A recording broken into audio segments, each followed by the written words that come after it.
இந்திய பெருங்கடலில் உள்ள ஒரு சிறிய தீவு நாடு.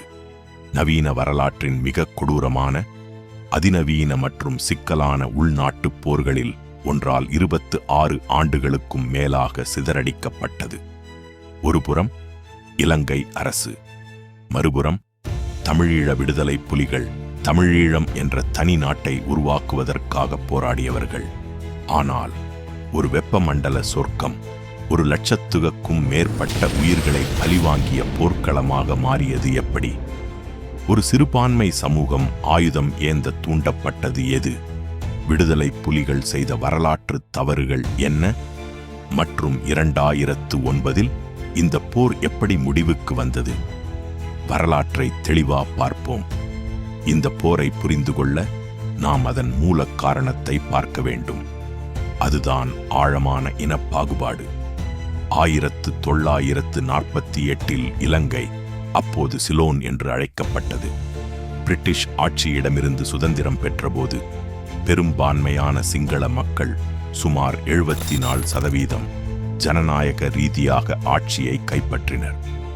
இருப்பினும் பிரிட்டிஷ் ஆட்சியாளர்கள் தங்களை விட சிறுபான்மை தமிழ் மக்களுக்கு சுமார் 12% சாதகமாக இருந்ததாக அவர்கள் கருதினர். இதனை சமநிலைப்படுத்த என்ற பெயரில் புதிய அரசு பல தீவிரமான பாகுபாட்டு சட்டங்களை கொண்டு வந்தது.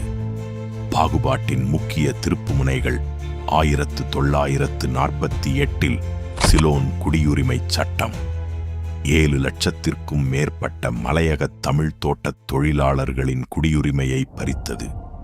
1956 சிங்களம் மட்டும் சட்டம் சிங்கள மொழியை மட்டுமே அதிகாரப்பூர்வ மொழியாக்கியது. இதனால் தமிழ் அரசு ஊழியர்கள் பலர் வேலை இழந்தனர் அல்லது ஓரங்கட்டப்பட்டனர். 1970களில் தரப்படுத்தல் கொள்கை பல்கலைக்கழகங்களில் தமிழ் மாணவர்களின் சேர்க்கையை கட்டுப்படுத்தியது. சிங்கள மாணவர்களை விட தமிழ் மாணவர்கள் அதிக மதிப்பெண்கள் பெற்றால் மட்டுமே இடம் கிடைக்கும் என்ற நிலை உருவாக்கப்பட்டது.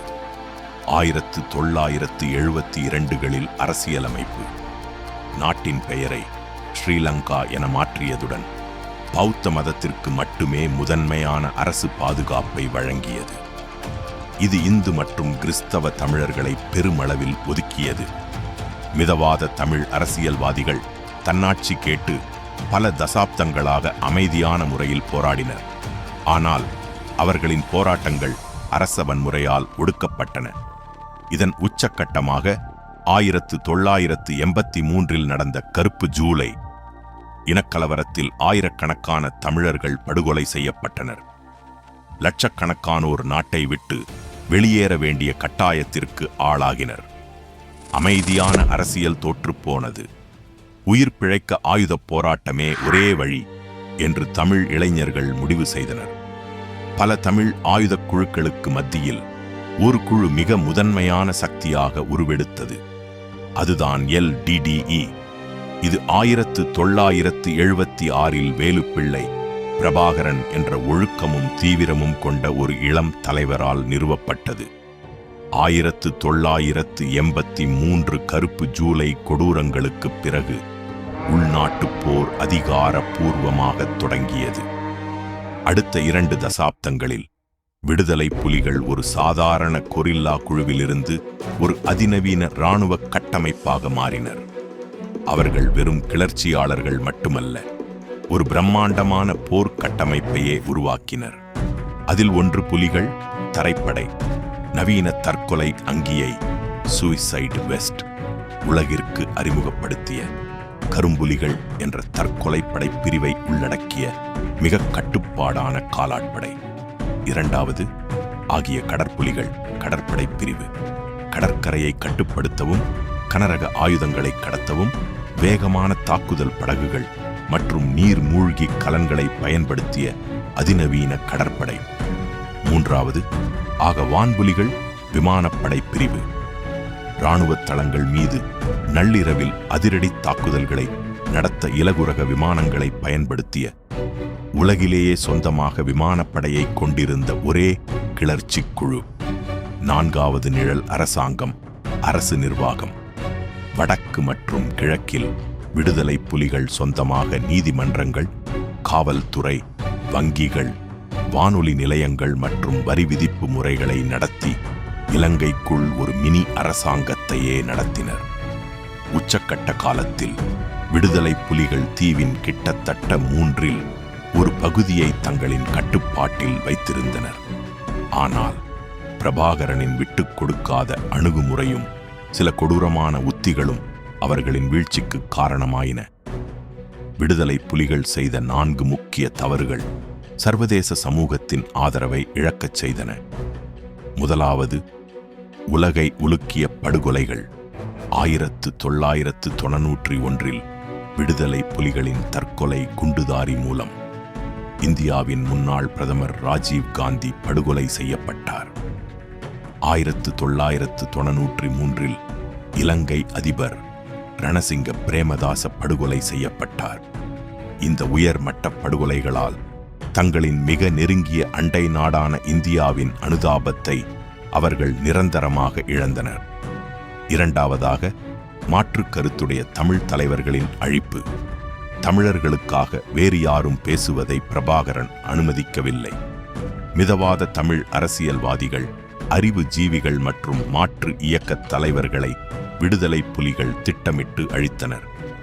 இது தமிழ் சமூகத்தின் அரசியல் மற்றும் அறிவுசார் பலத்தை பலவீனப்படுத்தியது. மூன்றாவதாக, மனித உரிமை மீறல்கள். சிறுவர்களை போராளிகளாகச் சேர்த்தது மற்றும் சிங்கள பொதுமக்கள் வசிக்கும் பகுதிகள், மசூதிகள் மற்றும் பௌத்த புனித தலங்கள் மீது நடத்திய தாக்குதல்கள் அவர்களின் மீதான சர்வதேச பார்வையை மாற்றின. முக்கியமாக செப்டம்பர் 11க்கு பிறகு பிந்தைய உலக சூழல். 20ஆம் நூற்றாண்டு தொடக்கத்தில் செப்டம்பர் 11 அமெரிக்க தாக்குதலுக்குப் பிறகு ஆயுதக் குழுக்கள் மீதான சர்வதேச சகிப்புத்தன்மை பூஜ்ஜியமானது.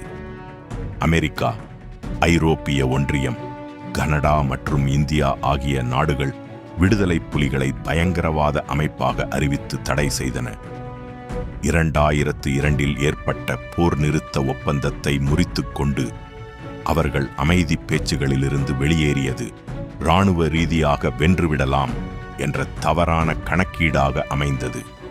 இந்த வரலாற்றில் உள்நாட்டுப் போரின் போது விடுதலை புலிகள் ஆயிரக்கணக்கான தமிழ் மக்களையும் இலங்கை முஸ்லிம்களையும் கொன்றனர்.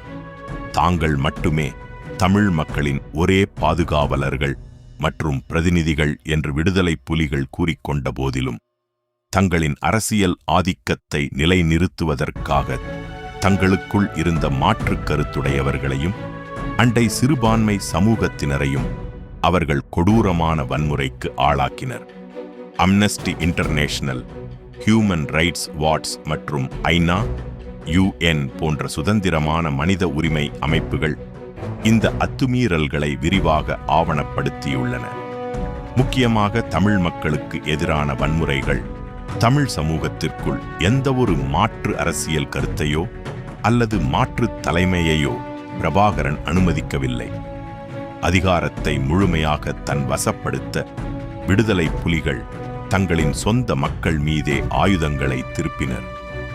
மாற்று இயக்கங்களின் அழிப்பு. 80களில் நடுப்பகுதியிலும் இறுதியிலும் டெலோ தமிழீழ விடுதலை இயக்கம், EPRLF ஈழ மக்கள் புரட்சிகர விடுதலை முன்னணி போன்ற பிற தமிழ் ஆயுதக் குழுக்களை விடுதலை புலிகள் கொடூரமாக ஒடுக்கினர். இந்த இயக்க மோதல்களில் நூற்றுக்கணக்கான மாற்று இயக்கப் போராளிகள் சுட்டுக் கொல்லப்பட்டனர் மற்றும் சிறைபிடிக்கப்பட்டனர்.